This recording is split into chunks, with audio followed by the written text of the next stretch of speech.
살리라 함과 같으니라. 아멘. 오늘은 신앙의 재구성 시리즈 두 번째로 우리가 망각했던 나 다음을 생각하다라는 제목으로 함께 말씀을 나누겠습니다. 오늘까지 시리즈 두 번째 하고요. 다음 주에는 성교육, 생명교육에 대해서 어른 예배 때 또 어린이 예배 때 투 트랙으로 같이 예배를 드리도록 하겠습니다. 2주 동안. 왜냐하면 굉장히 빠른 시대의 아이들은 벌써 3, 4학년만 돼도 세상이 주는 성에 대해서 교육을 받기 때문에 또 우리가 아이들을 키우면서 어린아이들이 예를 들어 음경을 만지면 어떻게 대처해야 하는가, 우리가 그런 것들을 계속 배우고 아이들에게, 부모도 아이들에게 교육하고 우리 어른들도 바르게 교육받아서 우리 아이들이 거룩한 세대로 잘 자랄 수 있도록 같이 기도해 주시면 좋겠습니다. 우리 책 교회답지 않아 다투는 우리라는 두 번째 인물이 등장하는데 박세득 집사님이 등장합니다. 이 집사님은 자수성가에서 성공한 사업가예요. 그러니까 밑바닥부터 스스로 하나하나 성공한 대단한 사람입니다. 근데 이 박세득 집사님이 이 책에서는 담임 목사님을 향한 불평, 불만 이런 것들이 많았는데 어떤 이유였냐면 옆 교회는 지금 더 부흥하고 있는데 목사님 좀만 더 열심히 하시면 우리 교회도 부흥할 수 있습니다 라면서 이 집사님, 박세득 집사님이 담임 목사님께 편지를 쓰는 내용입니다. 제가 한번 읽어드릴게요. 목사님, 저 박세득 집사입니다. 아시다시피 저는 밑바닥에서부터 시작해서 오늘에 이르기까지 열과 성을 바쳐서 제 사업을 일궈냈습니다. 인사관리를 철저히 하게 하고 경쟁업체와 시장 분석에서도 소홀히 한 적이 없습니다. 무엇보다 회사 조직을 아주 강력하게 장악하고 이끌어서 지금의 여기까지 온 사람입니다. 목회도 사업과 크게 다르지 않으리라고 생각합니다. 목사님께서 현재의 세태와 성도들에 대해서 더 치밀하게 분석하시고 이를 바탕으로 조금 더 과감하게 밀어붙일 필요가 있다고 생각합니다. 옆 동네 K교회는 지난번 A지역에서 B지역으로 교회 건물을 이전한 이후에 교회가 더 부흥했습니다. 어떤 H교회는 담임 목사님의 카리스마로 제자훈련을 강력하게 시켰는데 사람이 넘쳐납니다. 다른 교회가 어렵다고 하지만 담임 목사님의 탁월한 리더십이 있는 교회들은 결코 그렇지 않습니다. 저희 사업도 마찬가지라고 생각합니다. 목사님 좀 더 마음을 강하게 먹고 교회를 이끌어 주십시오. 목사님과 교회를 위해서 기도하겠습니다 라는 이 박세득 집사님의 편지인 겁니다. 마치 저에게 편지를 하시는 것 같았어요. 이 책을 읽으면서 굉장히 와 닿았는데 저는 이 책을 읽으면서도 저희 부모님이 생각이 났습니다. 보통 식당을 개업하고 가게를 하면 100개 중 하나가 살아남는다고 해요. 되게 젊은 가게들을 보면 사실 자기 월급도 받기 힘들 정도로, 그런 면에서 저희 부모님을 제가 진심으로 존경하죠. 온몸이 다 망가지실 정도로 헌신하셔서 일하시고 가게가 또 잘 되고, 식사 먹어보셨잖아요. 맛있으시죠?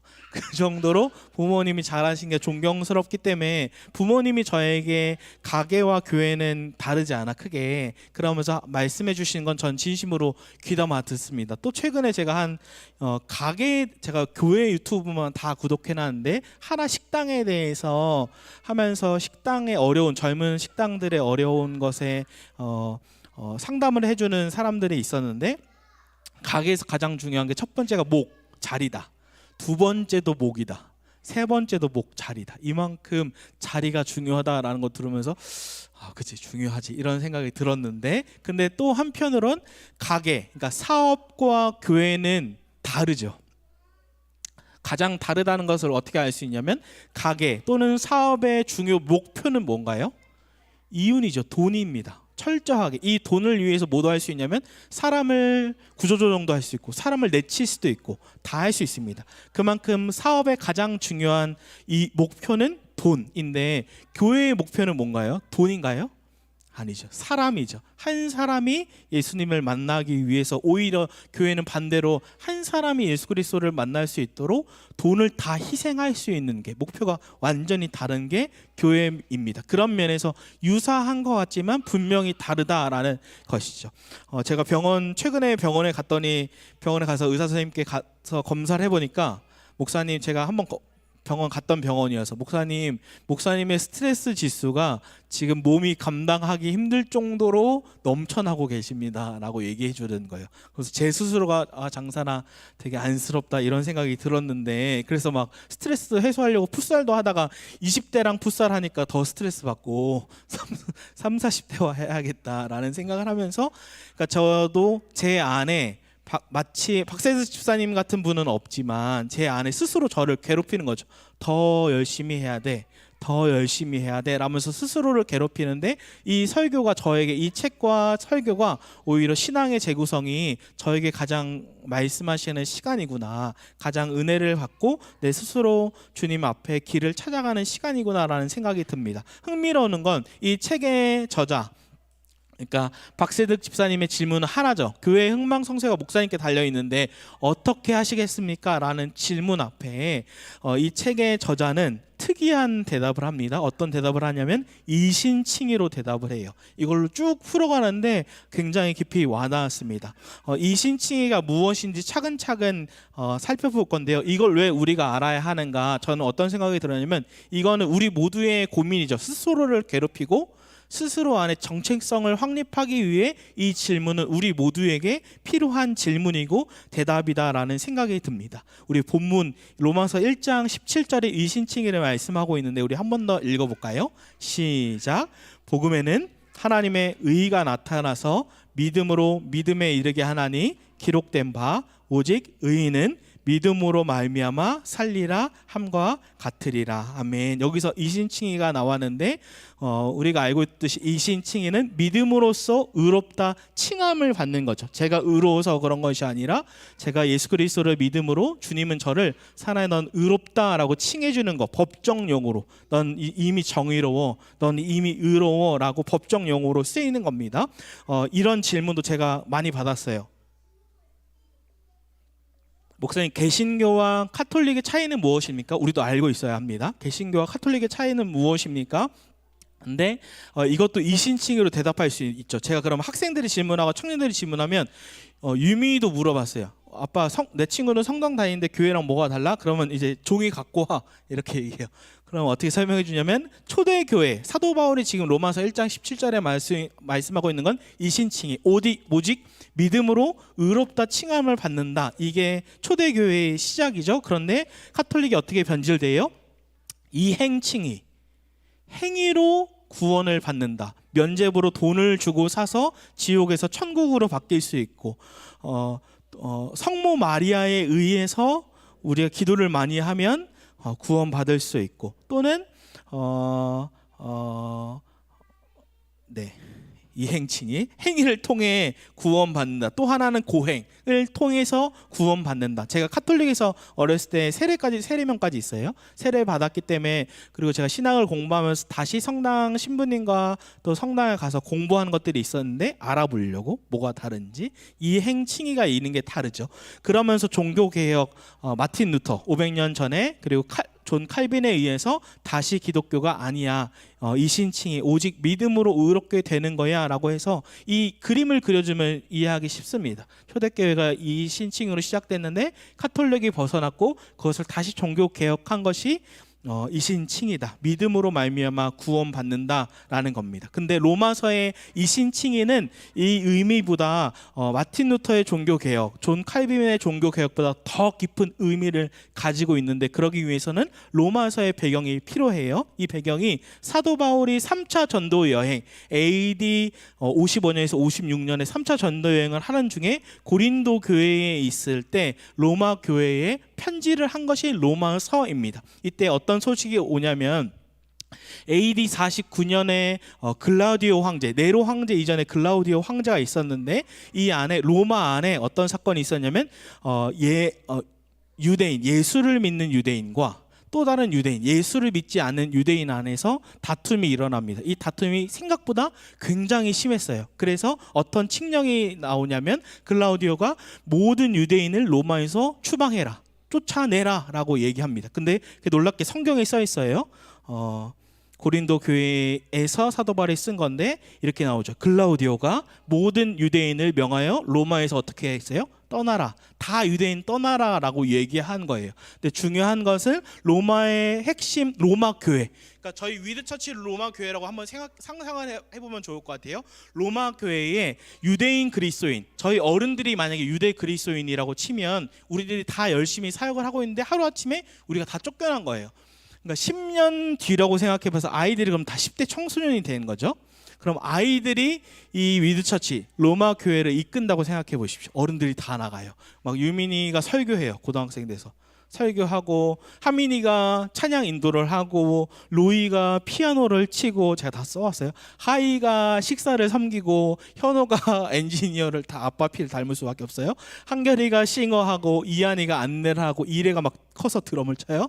얘네들이 처음에 엉망진창이고 어설프고 실수가 많지만 1년이 지나고 2년이 지나고 3년이 지나고 5년이 지나니까 아이들 안에 다 몸을 배고 아이들이 막 20대가 되고 능숙하게 잘하는 거예요. 그때 AD 54년에 글라우디오 황제는 암살을 당해 죽습니다. 그러면서 네로 황제가 이제 다음으로 황제로 되는데, 그때는 이 칙령 유대인들을 다 쫓아내라 이게 취소가 돼요. 그러니까 5년 뒤에 유대인 그리스도인들이 다 로마 교회로 돌아온 거예요. 복귀한 거예요. 그러면 그렇게 치면 어른들이 다 돌아온 거죠. 막 서로 아이들을 얹어안고 애들이 20대가 되고 10대 후반이 돼서 너무너무 잘했다. 설교 너무 잘하더라. 찬양인도 안내 섬긴 식사 그리고 막 부흥했어요. 너무너무 잘했어. 유민아, 이제 아빠가 다음 주부터 다시 설교할게 라고 하는데 유민이는 아니야 아빠, 내가 계속할게 이러면서 교회 안에 유대 그리스도인과 이방인 그리스도 안에 분쟁이 일어나는 거예요. 근데 굉장히 심각하게. 왜냐하면 유대인들은 어떤 생각이 드냐면 이방인을 향해, 어린 아이들을 향해 심각한 좀 심한 소리지만 개 돼지로 봤습니다. 음식법에 막 돼지고기를 먹고 그거에 상관없으니까 이방인들을 개 돼지라고 봤고, 이방인들은 유대인들을 어떻게 봤냐면 저 율법주의자들, 아직도 구약 제사에 매여 있어, 음식법에 매여 있어 하면서 서로 정죄하고 판단하고 있을 때 사도 바울이 고린도 교회 3차 전도 여행 때 로마를 향해 편지를 한 것이 로마서입니다. 이 배경을 알고 로마서 1장 18절을 읽어볼까요? 우리 시작. 하나님의 진노가 불의로 진리를 막는 사람들의 모든 경건하지 않음과 불의에 대하여 하늘로부터 나타나나니. 아멘. 사도 바울은 로마서 1장과 2장과 3장에 걸쳐서 유대인도 이방인도 다 죄인이야. 교만해. 서로 정죄하고 판단해. 우리 모두가 교만함으로 하나님의 진노 아래 있고 하나님의 심판을 받아야 해라고 얘기합니다. 그러면서 이 교만함, 인간이 하나님의 자리에 올라가는 교만함에 대해서 얘기하는데, 이게 왜 중요하냐면 이걸 먼저 알아야 우리가 이신칭의가 무엇인지를 정확하게 알 수 있고, 이것을 알아야 우리가 첫 번째 질문한 박세드 집사님이 얘기한 끊임없이 우리를 괴롭히고 있는 그 흥망성쇠가 목사님께 손에 달려 있습니다 라는 정체성의 문제를 답할 수 있기 때문에 이 교만의 뿌리를 먼저 짚고 넘어가야 합니다. 그래야 해결할 수 있고 대답할 수 있는 거예요. 팀 켈러 목사님이 자유라는 책에서 이 교만함에 대해서 4가지 특징을 이야기합니다. 첫 번째로 뭐냐면 공허함입니다. 공허함. 그래서 공허함은 무엇이냐면, 제가 풍선을 가지고 왔어요. 마치 이런 거예요.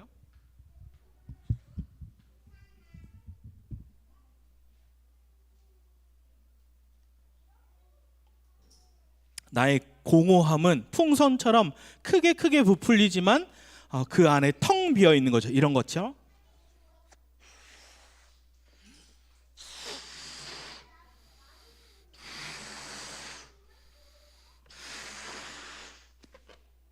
크죠? 풍선이 크게 부풀러 있지만 그 안에 텅 비어 있는 것처럼 우쭐대는 것, 이것이 바로 팀 켈러가 말하는 첫 번째 특징, 교만한 사람의 특징, 공허하다라는 겁니다. 이렇게 붙여놓을게요. 풍선 가져왔죠? 이게 우리의 상태와 같다.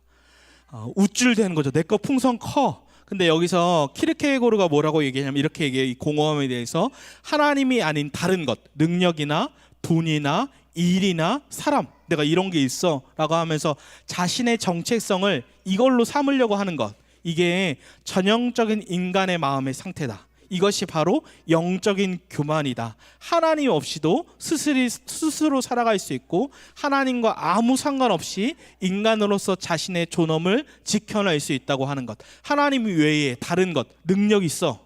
나에게 이만큼 돈이 있어.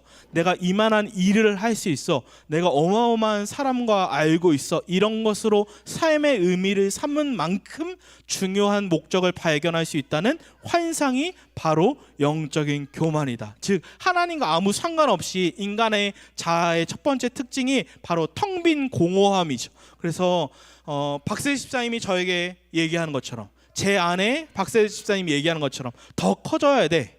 더 우쭐대야 돼. 그래야 목사님, 제가 어마어마한 목사님, 어마어마한 교회를 다니고 있다고 우쭐댈 수 있습니다 라고 끊임없이 공허함을 부추기는 거죠. 근데 그 안은 텅 비어 있는 겁니다. 두 번째 특징은 고통 가운데 사는 거예요. 왜냐하면 교만한 사람은 자기 자신에게 몰두되어 있습니다.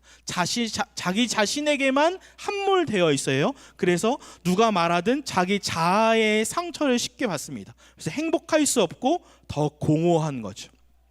세 번째 교만의 특징은 분주하다는 거예요. 텅 빈 자아, 이 텅 비어 있는, 크게 부풀어 있고 우쭐대지만 그 안에는 텅 비어 있기 때문에 이것을 채우기 위해서 두 가지로 분주한데, 비교하기에 분주한 거예요. 또 하나는 자랑하기에 분주하는 거예요. 여러분 한번 생각해 볼래요? 제가 여러분에게 1억씩 줄게요. 그럼 받으실 분 있으세요? 진짜로 1억 준다. 받죠, 당연히. 1억을 주면 받습니다. 근데 이런 질문하는 거예요. 1억 줄게. 그 대신 조건이 있어. 대신 가장 미워하는 사람, 가장 싫어하는 사람은 100억을 받아야 돼. 이 질문하면 놀랍게도 대부분 사람이 그럼 받지 않겠습니다. 왜 받지 않아요? 나는 1억 다 쓰면 그 사람은 99억 남잖아. 이러면서 받기 싫어하는 거예요. 그 무엇이냐면 교만은 옆 사람보다 더 많이 가져야 만족을 하는 거예요. 옆 사람보다 더 많이 가져야 만족한 거니까, 함께 쉽게 말하면 개척해서, 예를 들어 개척해서 나랑 똑같이 개척했는데 더 작아. 그러면 어떻게 해요? 장사는 우쭐하는 거예요. 나는 더 커졌어. 또는 나랑 똑같이 개척했는데 더 큰 교회가 있어요. 그럼 열등감을 느끼는 거예요. 이 말은 무엇이냐면 우쭐함과 열등감의 뿌리는 같다라는 거죠. 아주 큰 공허함처럼, 풍선처럼 텅 비어 있는 거예요. 네 번째 교만의 특징은 나약하는 거예요. 이 네 개가 다 연결돼요. 왜냐하면 공허하기 때문에 고통 가운데 있고, 고통 가운데 있기 때문에 끊임없이 분주한 거예요. 비교하게 분주하고 자랑하게 분주하고, 나중에는 나약한 거죠. 근데 제가 이걸 묵상하면서 이 네 가지의 특징이 다 장사나야겠다. 마치 매일매일 재판장에게 끌려가는 것 같았어요. 저 스스로를. 그래서 계속 괴롭히는 거예요. 더 개척 가운데 잘하고 있어? 고통 가운데 잘하고 있어? 분주함 가운데 잘하고 있어? 나약함 가운데 장사나 잘하고 있어? 하면서 박세드 집사님이 저에게 끊임없이 얘기하는 거예요. 목사님 더 달려야 합니다. 목사님 더 커져야 합니다. 그래서 더 우쭐대야 합니다. 텅 빈 풍선을 가지고 매일매일 장사나가 재판장에게 끌려가는 거죠. 그러면서 제 몸이 이 스트레스를 감당하지를 못하는 겁니다. 근데 이 팀 켈러 목사님의 자유라는 책을 읽으면서 제 안에 어떤 것이 회복됐냐면, 이 풍선이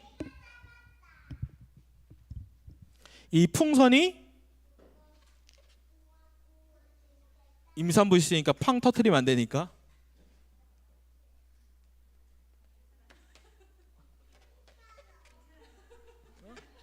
소리 안 나게. 내 표정이 다 많아져. 잘 했어요. 제 풍선이 다 바늘로 탕 터지듯이 이 우쭐대는 것, 제 안에 남들에게 더 큰 교회처럼 보여야 돼, 남들에게 더 잘 보여야 돼, 이런 것이 다 터지게 되고, 제가 어떤 느낌이었냐면, 잘 터뜨렸죠? 여기를 터뜨려서 제가 어떤 느낌이었냐면, 준비를 많이 해왔어요. 마치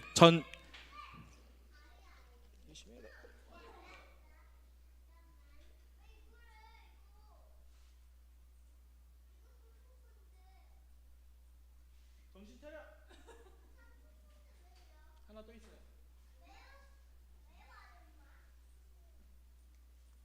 제 자아는 크게 부풀리는 거 필요 없이 작아도 괜찮으니까 그 안에 물로 가득해지는 거죠.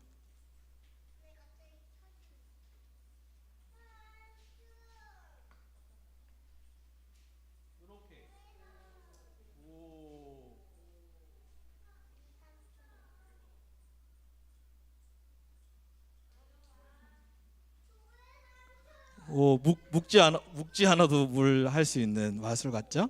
근데 제 상태가 난 충분하다.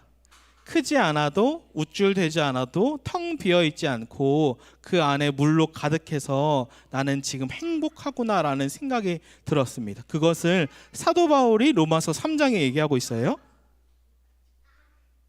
공동 번역인데 우리 직역으로 함께 읽어볼까요? 시작. 하나님께서는 그리스도 예수를 통해서 모든 사람을 죄에서 풀어주시고 당신과 올바른 관계를 가질 수 있는 은총을 거저 베풀어 주셨습니다. 그리스도를 믿는 사람에게는 죄를 용서해 주시려고 하나님께서 그리스도를 제물로 내어주셔서 피를 흘리게 하셨습니다. 이리하여 하나님께서 당신의 정의를 나타내셨습니다. 아멘. 이걸 한 줄로 정리하면 이겁니다. 이미 판결이 끝났다 합니다. 이미 판결이 끝났다. 한번 따라해 볼까요? 이미 판결이 끝났다. 이미 판결이 끝났다. 즉 무엇이냐면 그리스도께서 장사나 저를 대신해서 재판장에 끌려가셔서 장사나의 교만함, 내 안에 있는 공허함과 고통과 분주함과 나약함을 다 끌어안으시고 죽으신 거예요. 그래서 장사나에게 이렇게 얘기하는 거예요. 사나야, 이미 판결이 끝났어. 더 이상 매일매일 재판장에 고통스럽게 끌려가지 않아도 괜찮아. 내가 이미 모든 너의 죄를 가지고 가서 재판을 다 끝냈어 라고 얘기하는 거예요. 그러니까 더 이상 저는 큰 텅 빈 풍선으로 우쭐대지 않아도 되는 거예요. 남들에게 난 커, 난 큰 교회야, 난 큰 능력이 있어, 난 돈이 많아 라고 자랑하지 않아도 되는 거예요. 매일 재판장에 끌려갈 필요가 없는 거예요. 작아도 충분한 거예요. 내 안에 물이 가득하기 때문에, 충만하기 때문에, 행복하기 때문에 이것으로 충분하고 복음으로 이제 새롭게 살기를 원하는 거예요. 그래서 팀 켈러 목사님 이 자유라는 책에서 이렇게 얘기해요. 복음을 통해 진정으로 겸손해진 사람은 바로 지금 자기 앞에 있는 사람에게 대한 관심으로 충실합니다. 복음적 겸손의 핵심은 자신을 더 생각하거나 덜 생각하는 것이 아니라 자신에 대한 생각 자체를 덜 한다는 데 있습니다. 자기 자신에 대해 생각하기를 그칩니다. 자기를 의식하지 않는 자유를 누립니다.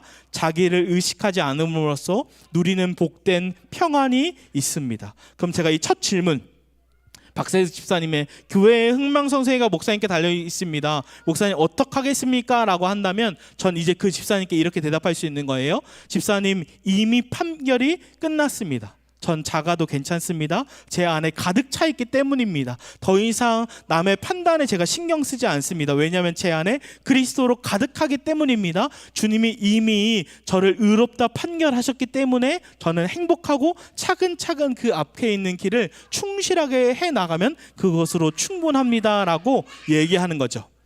그러면 이제 판결이 끝났으니 장사는 아무 노력을 하지 않아도 괜찮나요? 그렇지 않죠. 노력해야 되죠. 그러나 최선을 다하되 복음을 누리는 것이 중요합니다. 복음을 누리는 것이 중요한 거예요. 제 안에 복음을 누림에 대해 적용을 어떻게 해야 할까? 우리 어린아이들이 많기 때문에 뛰놀고 시끄럽고 그래도 괜찮습니다. 복음의 누림에 대해서 어떻게 고민할까, 적용할까라고 고민하다가 키르기즈스탄의 박영배 목사님이 생각이 났어요. 이 목사님이 은퇴를 한 달 앞두고, 그러니까 목회에서 은퇴한다는 건 어떤 의미냐면 은퇴하면 평생의 재정을 받을 수 있는 거예요. 매달. 근데 은퇴를 앞두고 이 목사님께서 은퇴 한 달을 앞두고 그냥 사임하게 된 거예요. 그 이유는 장로님들이 예수 동행 더 이상 설교하지 마십시오 라고 하니까, 그런 목사님이 한 달 동안 좀 안 하면 되는데 그렇게 안 하고 그냥 그 은퇴 목사를 내려놓으시고 원로 목사를 내려놓으시고 개척하시고 선교사님으로 간 내용입니다. 우리 피아노 반주를 하면 좋겠는데 제가 읽어드릴게요. 이 선교사님의 글입니다. 어느 날 인터넷 창에서 실시간 검색이라는 단어를 보는 순간 아주 중요한 일은 실시간 검색이 필요하구나. 그렇다면 주님과 실시간으로 동행하는 것은 너무나 귀한 일이구나. 범사의 어느 곳에서든지 실시간 주님과 친밀하게 동행한다면 내 인생은 최대, 최고, 최상이 되겠구나 깨달아졌습니다. 주님과의 동행도 실시간 점검할 수 있겠구나 깨우치게 됐습니다. 주님과 동행이 모든 결론이 된 이상 다른 것은 할 수가 없었습니다. 주님은 20년 원로 한 달을 앞두고 교회를 전적으로 사임하고 교회를 개척하고 끝내 선교지로 인도하셨습니다. 은퇴를 하고 나면 사람들에게 받는 공통된 질문이 있습니다. 은퇴해 보니 어떻습니까? 은퇴 전과 후가 무엇이 달라졌습니까? 그러나 주님 안에 살게 되면서 제 신분이나 소속이나 직함은 그리 중요하지 않게 되었습니다. 저의 모든 일상이 주인이 제가 아님을 명확해지면서 저의 삶은 제 삶이 아닙니다라고 고백합니다. 어디서나 무엇을 하든지 그 모든 것은 주님의 일이고 주님의 일상이 되기를 바랄 뿐입니다. 감사하게도 은퇴 후에 겪는다는 상실감, 허전함, 외로움 등이 지금 제게 없음을 보게 됩니다. 은퇴 후에도 오직 하나, 주님이 제 안에 거하고 주님이 제 안에 거하시는지를 확인하고 점검하게 됩니다. 지금 이곳 비식회에서도 계속해서 바라보게 되는 소망은 저를 보는 사람들이 제 안에 계신 주님을 보게 되는 것뿐입니다. 그리고 선교사님들을 만나거나 이곳 현지 방문이 있을 때마다 주님이 제 안에 계시고 실시간으로 동행하심을 여러 가지 경로로 확인하고 점검하는 일이 즐겁습니다. 주님은 실시간으로 동행하는 행복이 이 세상을 배설물처럼 여길 만큼 놀라운 마음의 천국을 마음껏 누리게 하십니다. 주님이 제 인생의 결론입니다. 주님은 저의 만족, 행복입니다. 주님은 저의 기쁨입니다. 주님은 저의 소망입니다. 주님은 저의 전부입니다. 주님 사랑합니다.